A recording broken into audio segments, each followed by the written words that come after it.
What's up, guys? Welcome to Wrestletalk. In this episode, I am going to be previewing tonight's Monday Night Raw.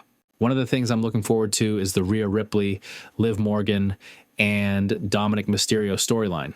I think where it ended last week was pretty interesting. Rhea and Jey Uso had a bit of a thing going on, and I don't know where that leaves Liv. Honestly, it could be interesting if Dominik goes back to Liv, setting up a tag team of Dominik and Liv against Jey and Rhea. That would be really interesting if that's where they go. But part of me thinks that Jey is going to be involved in the Roman Reigns return storyline against Solo Sikoa and the Bloodline. It's going to be a bit of a civil war. So I think Jey will have to be involved in that storyline more so than the one with Rhea and Dominik. But I don't know. I feel like there could be an interesting twist and turn in this storyline that we don't expect. Honestly, I feel like Triple H does such a good job of keeping us on our toes. With this new era of wrestling, a lot of the storylines have been really well done, so I'm expecting something big could happen at SummerSlam. When it comes to that, I think Liv is going to retain, but it's going to be a crazy finish or some controversial finish or something big happening. I just don't think that Rhea will come back and take the title back so soon when they do have a lot of runway with this storyline. But again, who knows? Maybe she'll get it back because I kind of thought Liv was going to beat Becky initially in that Battle Royal, but Becky ended up winning it. Personally, I think Liv deserves a little bit more of a run with the title. I know people are kind of 50-50 on her, but I just think this is a good opportunity for her to grow. When it comes to Rhea, she has already proven herself. And regardless, she's always going to be a star and people will always love her. So whether she's champion or not, she's going to be in the main event spot. But for Liv, being the champion gives her a good spot to be in. So they shouldn't give up on the storyline right away and give the title back to Rhea, I feel like. I think there are still more things they can do. As far as what could happen with Dominik, I think it could be an interesting situation where he turns face if he sides with Rhea, or he could just be an ultimate chicken shit heel if he goes with Liv, you know. It's going to be really interesting to see how they do this.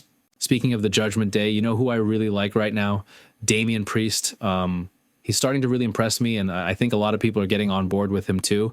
Like, I'm starting to really like how he is a bit of this tweener character, and he's not necessarily just a full-on bad guy, and he's not a complete babyface, but I think he's starting to win over the crowd with just how likable he's becoming, and he's also just being himself. And it seems like he's getting comfortable in this role as a champion. He definitely does not seem as stiff in his promos as he used to be, and he's getting a little bit more relaxed behind the mic for the most part. Going up against someone like Gunther, he's going to have to bring it. And I feel like right now, Damien Priest is on a bit of an upward trajectory just in terms of growing as an actual superstar that the company can get behind. Now, I know there are people who will probably look at the botch that happened at Money in the Bank and things like that, but honestly, I feel like he is winning over the crowd way more with just how he presents himself and how he is a likable guy when he is being himself. There's that relatability factor, I think, especially with this whole Liv and Dom storyline within the Judgment Day. That little funny moment when Jey Uso came up to them and Damien kind of joked about it all. It's just the little things like that where you can tell it might be a little unscripted or off the script, but it just makes his character a lot more likable instead of being so one-dimensional. This upcoming match with Gunther, I really think it's going to be a fun one because both of them are really good in the ring. I was really impressed with like Damien's match with Seth. You know, if you just kind of take that missed 3 count and put it aside, the whole match was really, really good. I really enjoyed it. Of course, Gunther is a really good worker in the ring, and he's another guy whose character is just pretty honest and genuine. He is a very different kind of wrestler than most of the other wrestlers right now. I like how he has that realistic style in the way he works. This should be a really good matchup that I'm definitely looking forward to.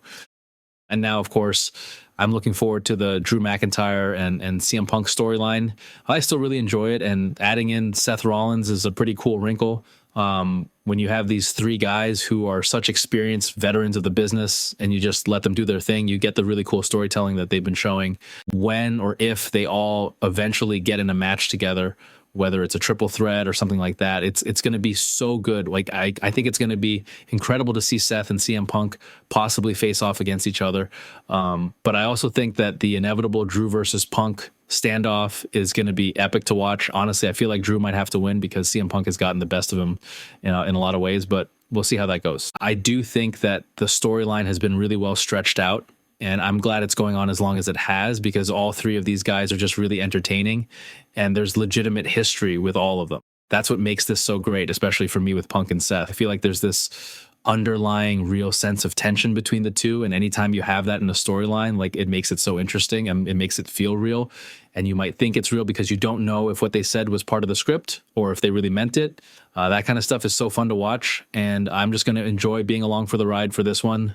Definitely have to talk about the Wyatt Six promo with Rowan. Man, I got to be honest, like, that was a pretty intense promo. It was pretty awesome. And what I like about it is that it's starting to add depth to who they are. Wyatt Six isn't just about horror type promos, segments, and vignettes.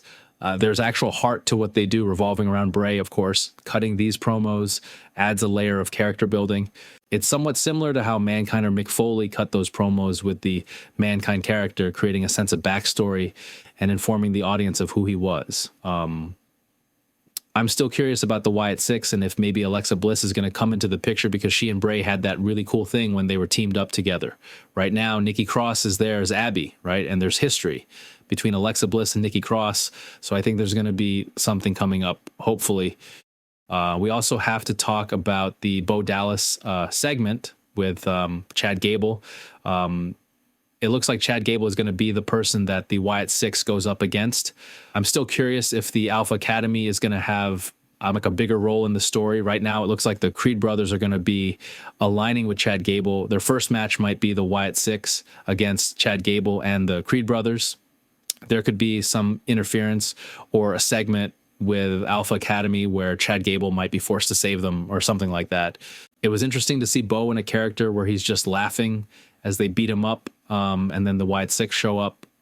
Still not sure where they're going after that segment and the vignette, but excited to see what happens. When Wyatt had his previous run, I felt like there were a lot of vague vignettes or segments where his presentation was cool, but it didn't add much from the previous week. You know, I hope with this one, we get a stronger sense of what the Six is about, who they're going up against, and what's going to happen with them match-wise. I still really loved it. Just hope it kind of speeds up where it's all eventually going to lead to. So that's it for this Monday Night Raw preview. Excited to see what happens tonight. Thanks again for listening. If you enjoyed the video, give it a thumbs up and subscribe to the channel for more.